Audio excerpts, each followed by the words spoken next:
see if God will deliver you, to see if God will turn things around so that you can become loved again, that being sought out.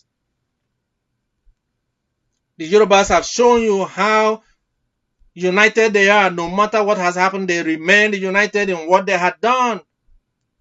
Those that are committed to make sure that what has happened in the past administration, the killings of their people, their leaders, without any recompense and any feeling and any accountability.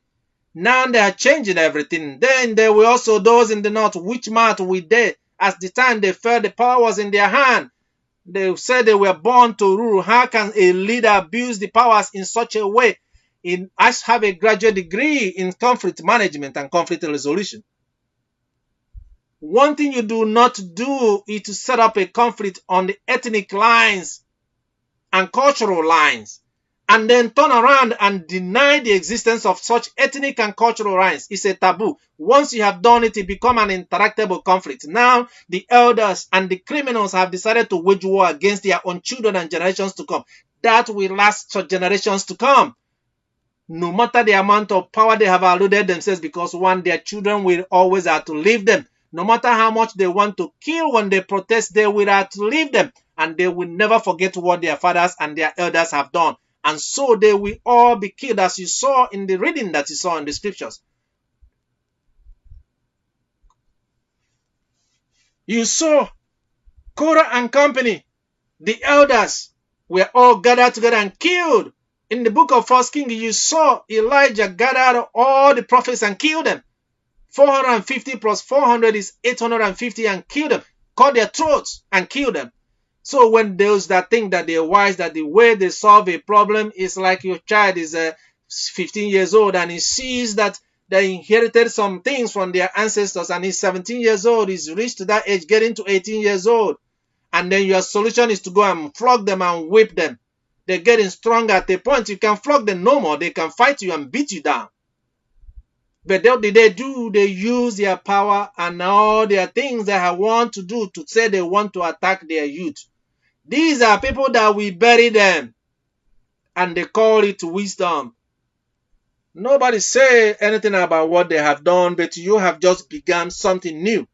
They just began something new, and let us see whether they can use the abuse of power and the authority to tie their mouth and query and tell them to forget what they are suffering. Their pain and suffering and their pain are going to increase. And then let us see whether that will solve the problem that they have as a country. Let them use force and see in this age whether they can force people to do that.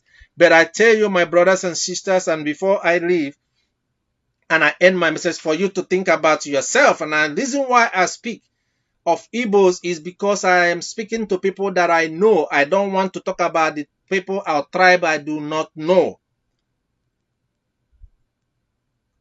I was born in a family and in a lineage that knows and understands the Igbos and in their culture, and ministered upon the nations and all the people in the nation. And therefore, I speak of what I know, and I speak of God that I know.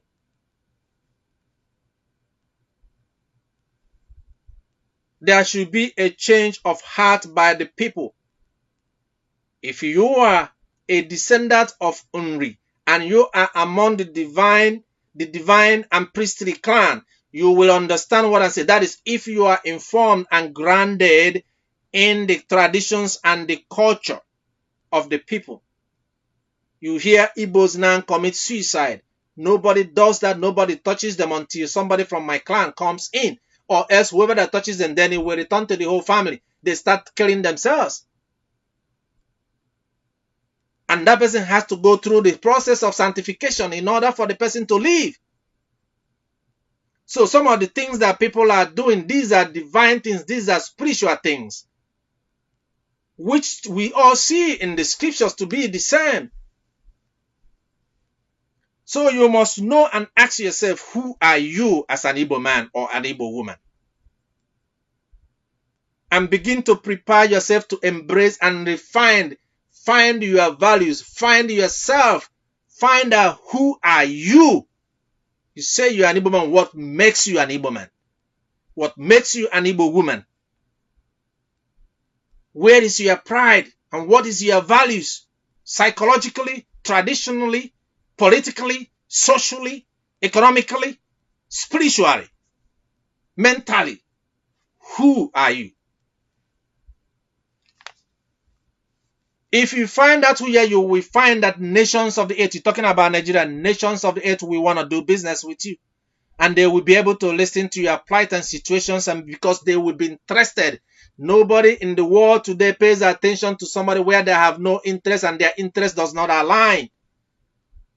If people find out that they could make money from you and they could benefit from you, they will align their interest with yours. If they find out that you are a crook or a criminal, they will not come to do anything with you. If they find out that they cannot rely on you or depend on you, they don't want to do anything. If they find out that you can't get along with people. So there are things that need to be established, things that have been part of the culture. Why was Igbo people always arrange and structure their lives in age group model? They're within the family, no first son, last child, all this. There are a reason why Igbos were the way they were. Focus on finding joy among yourself, with yourself, to live well with one another, and stop killing one another. It's an abomination in Igbo land. People who kill people are banished for 20 years. And when they return, they will have to cut their hair and perform some things in order for them to be free from that demon and spirit that is got into them.